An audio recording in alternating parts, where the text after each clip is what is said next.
My brother Jim, who created this website, it's called AmericanGulag.org. And it's on the side of the website, and you can link to it there. But he's created this list, and it's well maintained and well put together. He's had some individuals working on it that are real committed.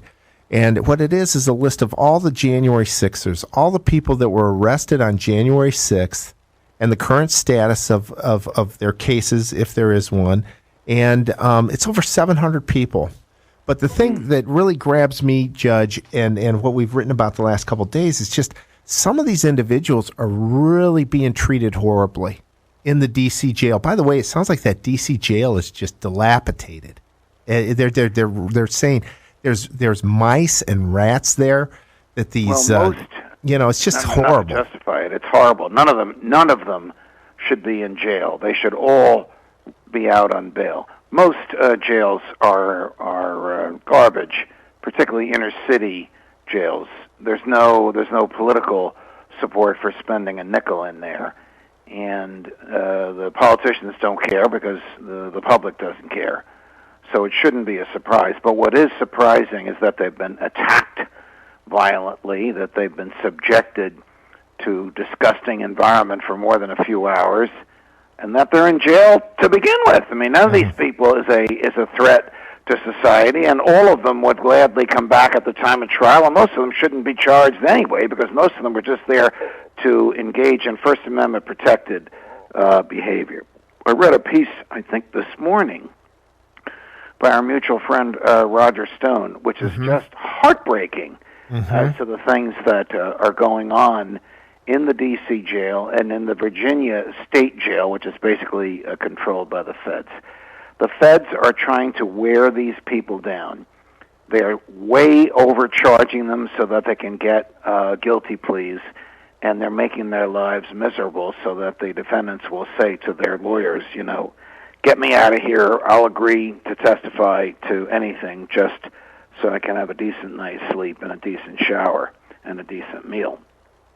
Shouldn't be that way. It is an American gulag, and it's political. It's a Democratic DOJ torturing conservative Republicans who are expressing their belief, whether well-grounded or not, but their firmly held belief that Trump was reelected and the electoral count should not proceed. Wow. I'm just so... some of the stuff's pretty emotional as you listen to some of these guys' stories. Jim talked to this Jake Lang yesterday. I'm not sure if you had a chance to see that, but he put it up this morning at the Gateway Pundit. But Jake hasn't seen his family in like 15 months. He's been incarcerated for 15 months. Yes, and this horrible situation. And then as it comes up to his birthday, which was a week ago, he's getting finally his family, his mom's flying up, his dad's coming in from New York, his sister's coming in, and they're going to see him for the first time. And the court system moved him that day to another jail where there's now more tough COVID restrictions, so nobody can come in to see him again. And it just sounds It's beyond me. The federal judges, judges don't like to tell jailers how to run their jails, but when it's a violation of a constitutional right, the judges should. The judges should be releasing these people. Like I said, they should be released on a moderate amount of bail because the Constitution prohibits requiring an unreasonable amount of bail. None of them is accused. I shouldn't say none. The overwhelming majority are not accused of an act of violence. And even the ones that have been accused of an act of violence do not have a prior record of violence. So there's every indication in terms of the checklists that judges go through when they're setting bail. There's every indication that these people should be given bail, but they're not. And the stories that Stone related and that your brother related are tearjerkers. Judges are not doing their job. This stuff should make its way to the Supreme Court of the United States, which rarely hears matters involving bail or conditions in prison unless it caused a death.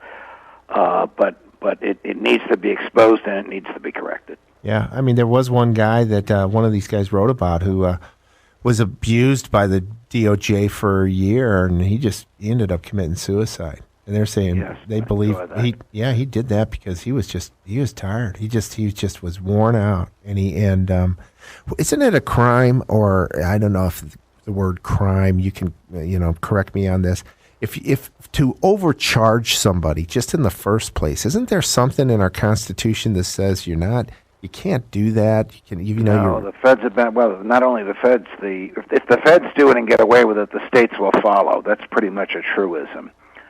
I was very critical and exercised my authority to curtail overcharging, because it's obvious why they do it. You charge somebody with sedition, conspiracy to overthrow the government by force, when in reality all they've done is trespass. And then you say to their lawyer, look, your guy's facing 20 years and we're getting convictions, but if you plead guilty to the trespass and testify against his buddies, we'll let him out on time served, or he'll get no more than a year additional time in jail. That is a technique which is reprehensible, but prosecutors have been doing it since long before I was on the bench. I mean, this has been going on probably since World War II. It's just a tactic that the government uses. The government will claim that it doesn't have the resources to try everybody, and the only way they can get rid of the backlog of cases is by doing this, and it results in a guilty plea. But it's reprehensible, and unfortunately, it is not a crime. It would be an ethics violation, which could result in the loss of the license to practice law, if a prosecutor were to procure an indictment from a grand jury by duping the grand jury. That is, something he knew or she knew that he couldn't possibly prove. That would be an ethics violation, but not a crime. An ethics violation can be almost catastrophic to a lawyer that has no other skills, because it removes the license to practice law. We had a similar situation like that here in St. Louis this week on Monday.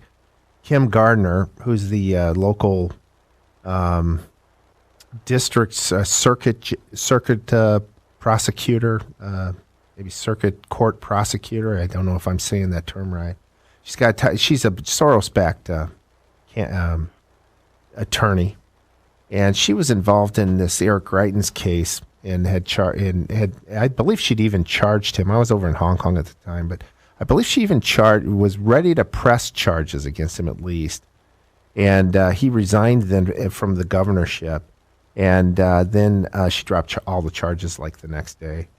And she's been... well, politicians do that. I mean, you'll recall, well, you don't remember this, you're too young, well, you read about it, Vice President Spiro Agnew.